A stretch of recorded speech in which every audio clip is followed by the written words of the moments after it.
Greetings, I am Jesus of Nazareth, Son of Man, Son of God. I ask that you continue to learn about me through my life and my teachings, what I taught my apostles while upon your planet.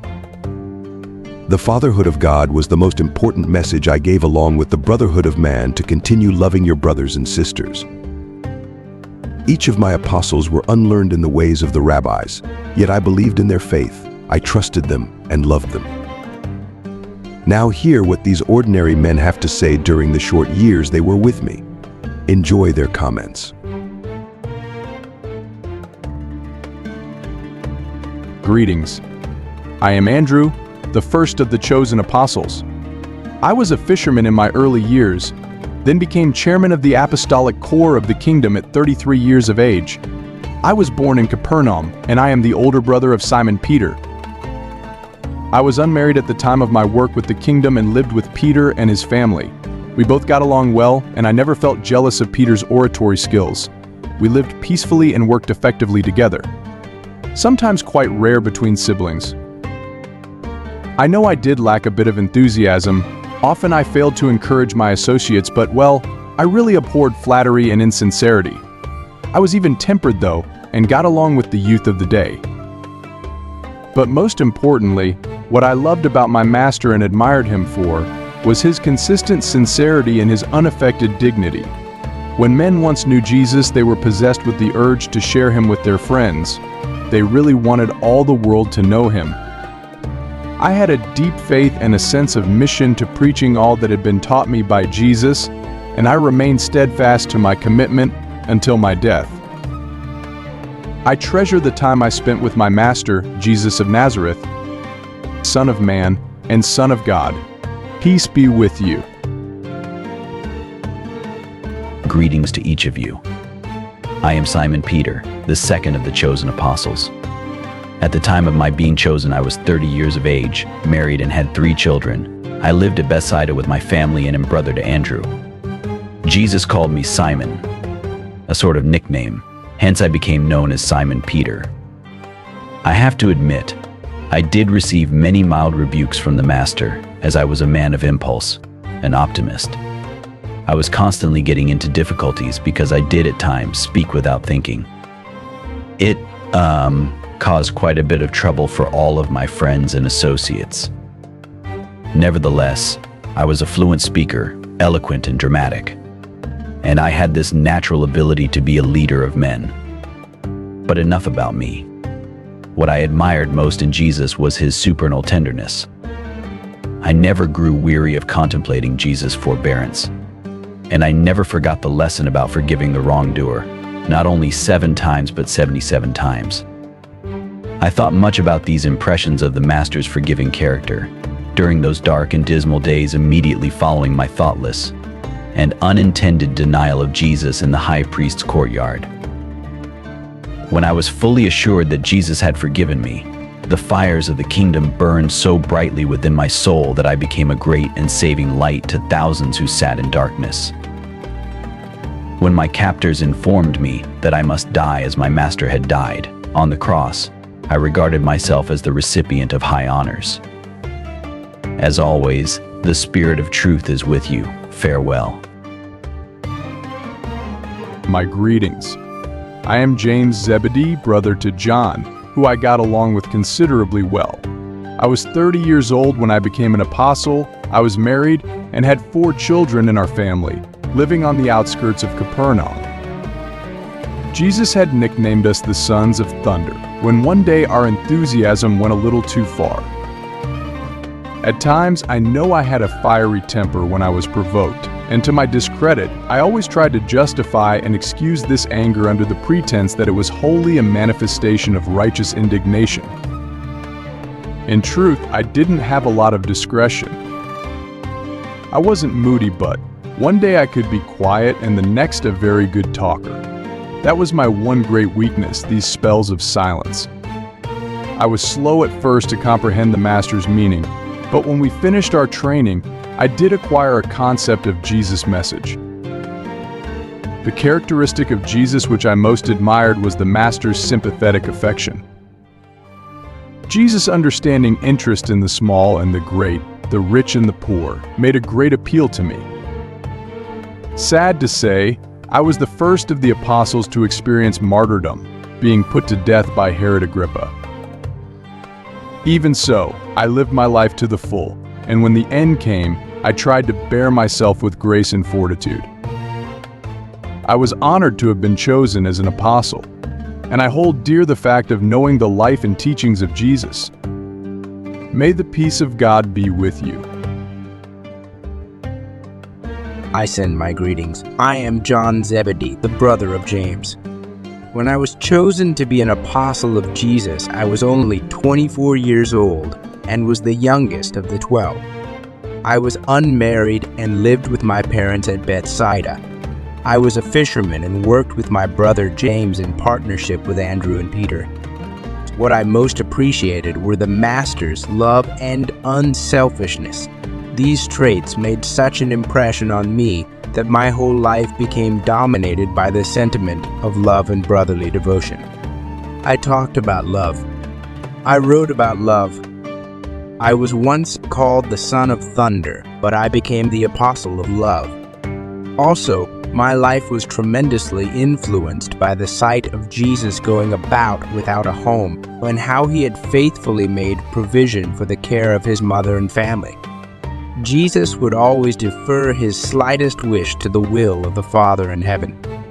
Jesus' daily life of implicit trust made such a profound impression on me that it produced permanent changes in my character, changes which I believe manifested themselves throughout my entire subsequent life. I leave you now. May the Spirit of truth be with you.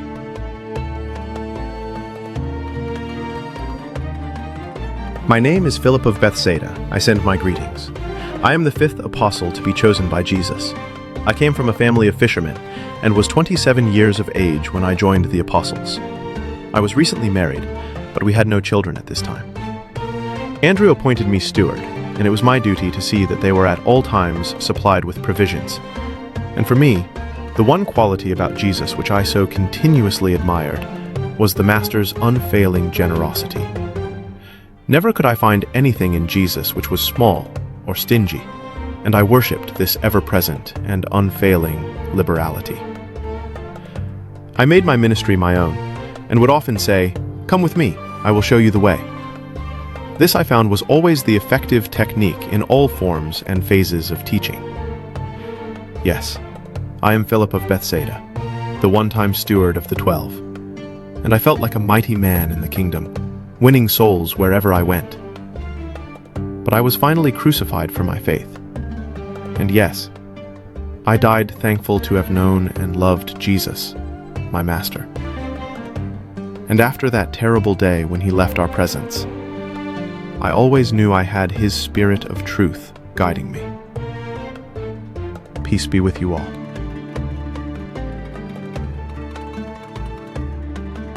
My greetings, I am Nathaniel. I was 25 years old and was unmarried at the time of my joining the apostles and lived with my elderly parents. I wanted to be a merchant at one stage before I was chosen by Jesus to become an apostle.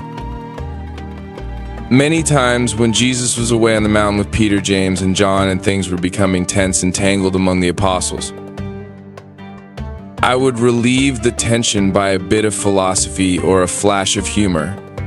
It always seemed to work. Though I did have a weakness of character, well, it was my pride. I was very proud of my family, my city, my reputation, and my nation. I mean, it was commendable, but I was inclined to go to extremes. And yes, I carried it too far. My duty was to look after the families of the apostles, so I was often absent from the apostolic councils caring for these ones. But when it came to Jesus, I most revered him for his tolerance. I never grew weary of contemplating the broad-mindedness and generous sympathy of the Son of Man. I dearly loved him. When my father died, I traveled into Mesopotamia and India, proclaiming the glad tidings of the kingdom and baptizing believers. My brethren never knew what became of me, But I was so pleased to become a great man in the kingdom, and I did much to spread my master's teachings. I took my final breath in the land of India. So I say to you, Namaste.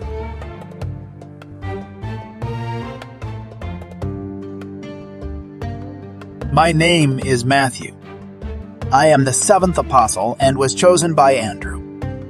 I belong to a family of tax gatherers, but I had the profession of customs collector in Capernaum, where I lived.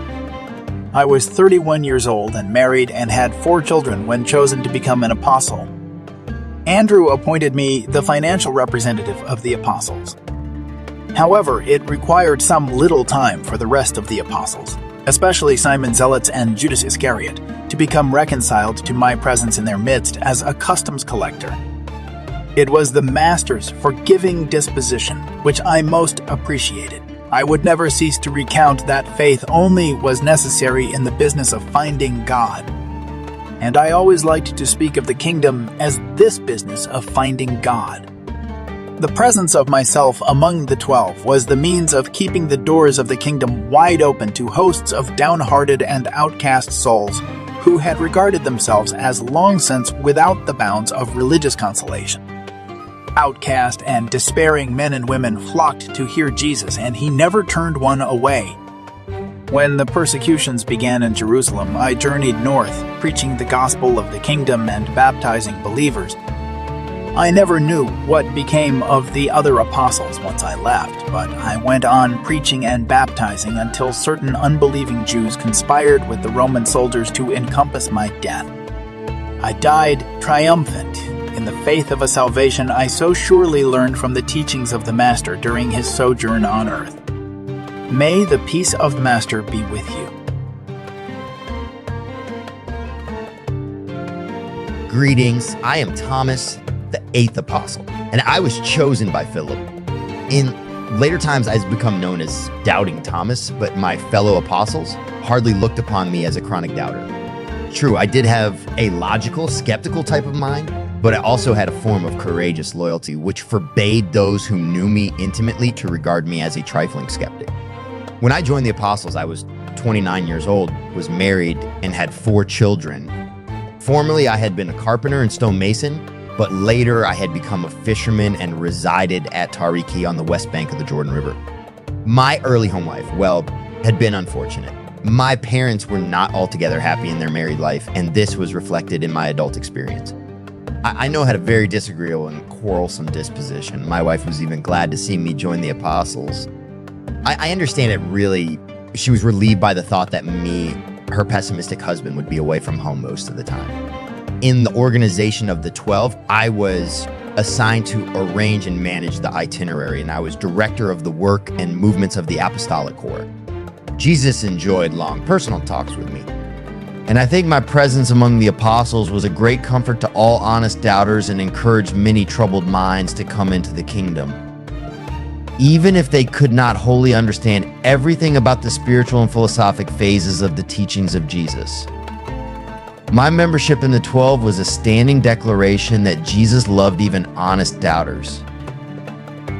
I revered my master because of his superbly balanced character. Increasingly, I admired and honored one who was so lovingly merciful yet so inflexibly just and fair. So firm but never obstinate, so calm but never indifferent, so helpful and so sympathetic but never meddlesome or dictatorial. So strong but at the same time so gentle, so positive but never rough or rude, so tender but never vacillating, so pure and innocent but at the same time so virile, aggressive, and forceful. So truly courageous but never rash or foolhardy, such a lover of nature but so free from all tendency to revere nature. So humorous and so playful but so free from levity and frivolity. It was this matchless symmetry of personality that so charmed me. I think I was a great example of a human being who has doubts, faces them, and wins. I was a logical thinker, and if Jesus and his work had not been genuine, it could not have held me from the start to the finish. I had many times of depression, but I always rallied, and my favorite saying was, "Let's go." And I did go myself to continue preaching and baptizing until I was apprehended by the agents of the Roman government and was put to death in Malta. Just a few weeks before my death, I had begun the writing of the life and teachings of Jesus. I urge you to keep learning of and about this wonderful man whom I had the privilege of knowing in person. Farewell, my friends.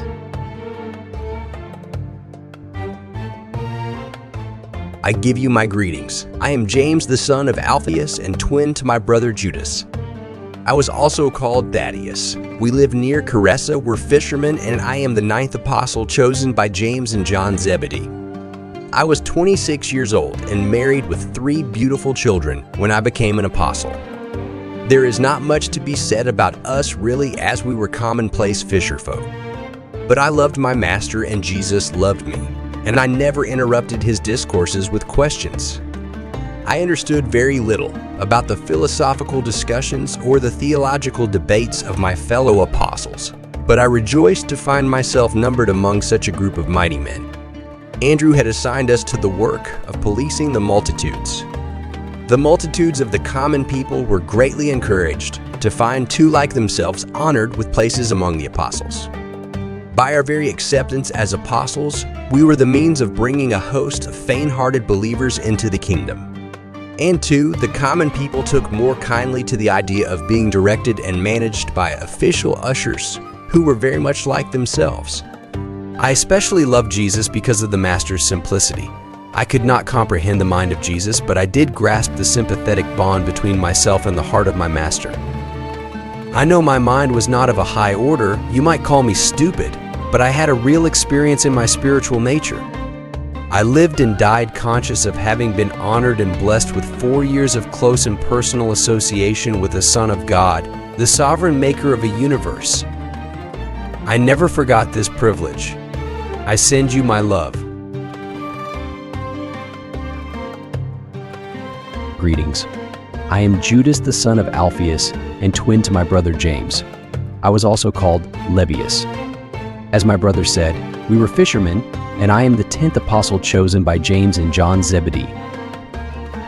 I was 26 years old and married with 2 children when I became an apostle. We were almost identical in personal appearance, mental characteristics, and extent of spiritual perception.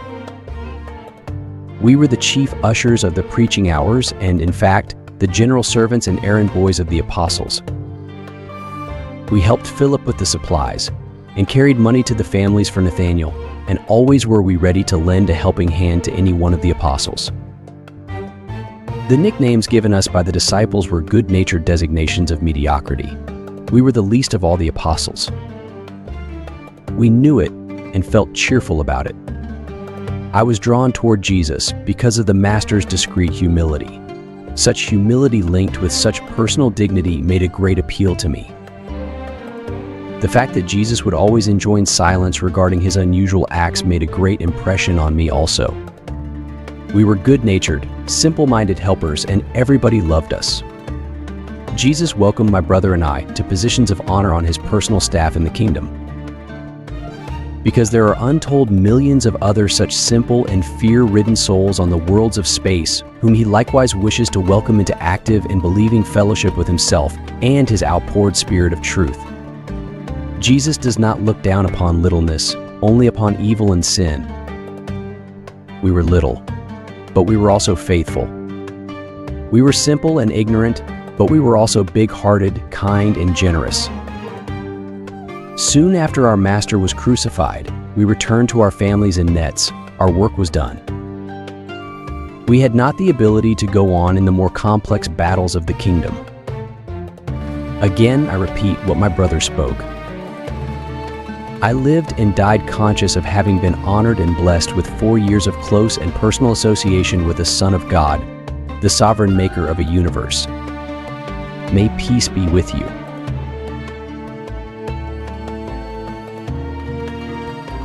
My salutations to you. I am Simon Zelotes, the 11th apostle, chosen by Simon Peter. My family and I lived at Capernaum and was 28 years old when I became attached to the apostles. I was quite a fiery agitator, and yes, I know I was also a man who spoke much without thinking. Previously, I had been a merchant in Capernaum, before I turned my entire attention to the patriotic organization of the Zealots.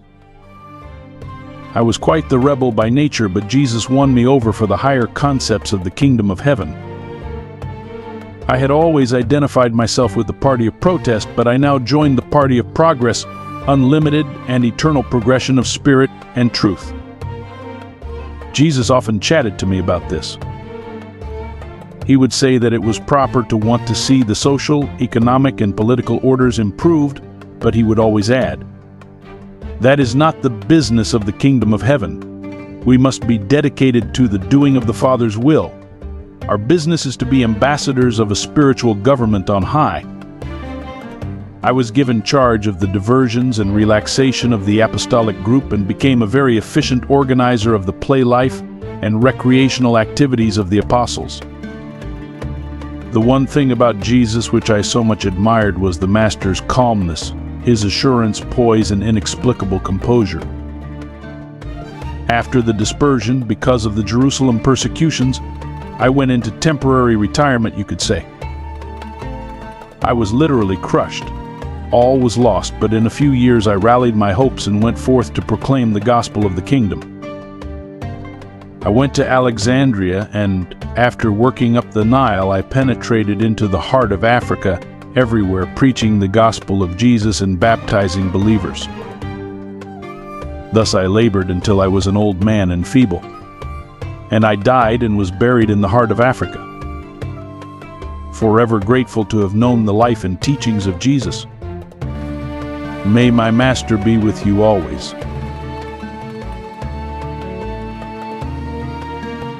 Judas Iscariot is my name. I am the 12th apostle who was chosen by Nathanael. I was born in Kirjath, a small town in southern Judea.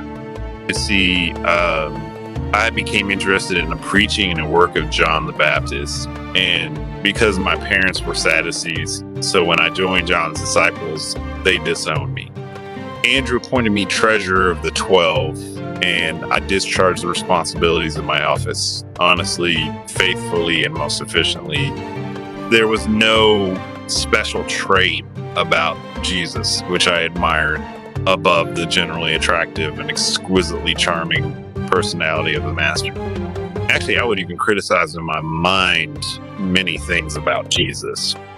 I really entertained the notion that Jesus was timid and somewhat afraid to assert his own power and authority.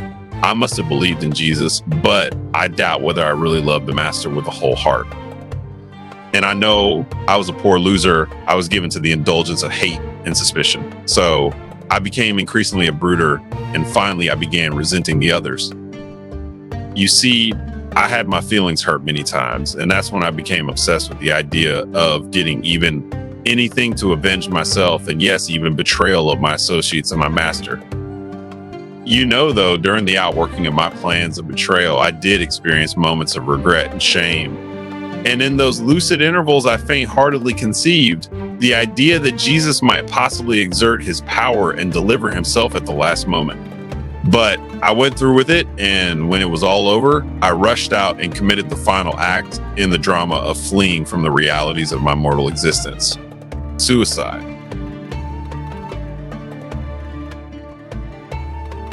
My children, let me tell you that I had a deep bond with my apostles. They were my close companions while I sojourned on your planet, as Jesus of Nazareth, the Son of Man and the Son of God. Each remained faithful in doing just so, except one. I understood their weaknesses and shortcomings, but also recognized their potential for growth, and knew that they would struggle with doubts and challenges. I would emphasize love and forgiveness, despite human frailties. And thus, I want to reassure each of you of my enduring love and presence through the Spirit of truth. I encourage you to embrace the values of God's fatherhood and the unity of humanity, the brotherhood of man. So I urge you to embark on this spiritual journey with courage and conviction. And do not hesitate to go all the way through with this great adventure. Yes, together, my dear ones, You can change the world. As I end these words to you individually, I ask the question, what do you say of me? I leave you with my spirit always.